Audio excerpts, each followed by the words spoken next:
Layman's evangelical fellowship విశ్వాసమే విజయము అనుదిన ధ్యానములు December 9. కుమ్మరి చేతిలోని జికటమన్ను. ఇశ్రాయేలు వారలారా, ఈ కుమ్మరి మంటికి చేసినట్లు నేను మీకు చేయలేనా? ఇదే యెహోవా వాక్కు.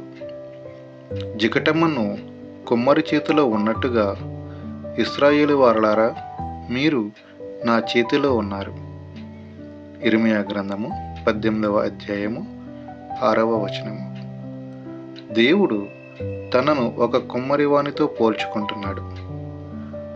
మనము మంటి పాత్రలము. ఒకసారి నేను కుమ్మరి యొక్క పనిని చూడాలని వెళ్ళాను. అతడు చాలా మెత్తగా చేయబడిన బంకమట్టిని ఉపయోగించాడు. ప్రతి మట్టితో కుండలు చేయలేరు. రాళ్ళు రప్పలను గట్టితనమును తీసివేసిన బంకమట్టినే వాడుతారు.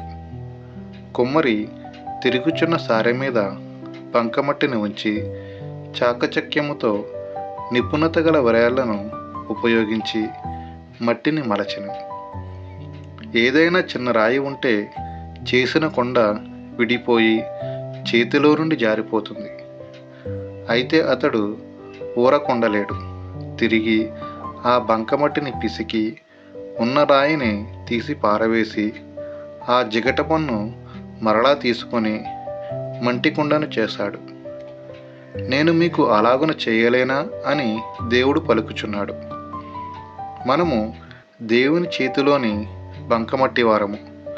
తన వ్రేళ్లతో తాకి మనలను సిద్ధపరుస్తాడు. ఆయన వాక్కులే ఆయన వ్రేళ్ళు. ఆయన పనిలో అడ్డుగా వచ్చిన రాళ్లను తీసివేయాలని ఆయన కోరుతున్నాడు. మట్టి అంతా సమముగా మెత్తన చేయబడాలి. తనకు యుక్తమైనట్టుగా రూపాన్ని తగిన పరిమాణములో చేసిన కుండ అడుగు భాగాన్ని వేరు చేసి అగ్నిలో కాల్చును. ఈ విధంగానే దేవుడు నిన్ను శుద్ధి చేస్తూ రూపిస్తున్నాడు. తన సొంత పద్ధతిలో నడుస్తూ తనకు రూపము ఇమ్మని కాపాడమని మనుష్యుడు దేవుని కోరతాడు. అదెలా సాధ్యమవుతుంది? ఆయన వాక్యాన్ని చదవకుండా, ఆయన వాక్యానికి లోబడకుండా, ప్రభువా నన్నిలా రూపించు, అలా రూపించు అని ప్రార్థిస్తే ప్రయోజనము లేదు. అవి తప్పైన ప్రార్థనలు. అవి ఎగతాళి చేసినట్టు ఉంటాయి.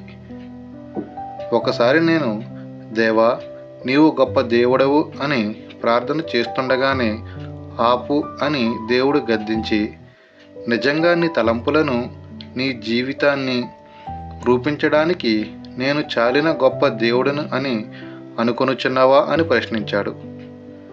బాహ్య రూపంలోనూ ఆకారంలోనూ రాజుగా చేయబడుటకు అర్హుడుగానున్న సౌలుపై దేవుడు పనిచేయడం ఆరంభించాడు. కానీ సౌలు ఆత్మీయంగా సరిగ్గా సిద్ధపడలేదు. ఆయన రాజరికమును వెదకలేదు. కోరుకొనకుండానే అది ఆయన దగ్గరకు వచ్చినది. దేవుని బిడ్డల మధ్య మనము ఉన్నప్పుడు మనము వెదకని, సిద్ధపడని అనేక ఆత్మీయ బాధ్యతలు కొన్నిసార్లు ఆకస్మికంగా మన భుజములపైకి రావచ్చును. మనము వాటి సహాయం తీసుకొని అవసరతను సంధించే విధంగా ఎదగాలి. ఎన్ దానియేలు గారు.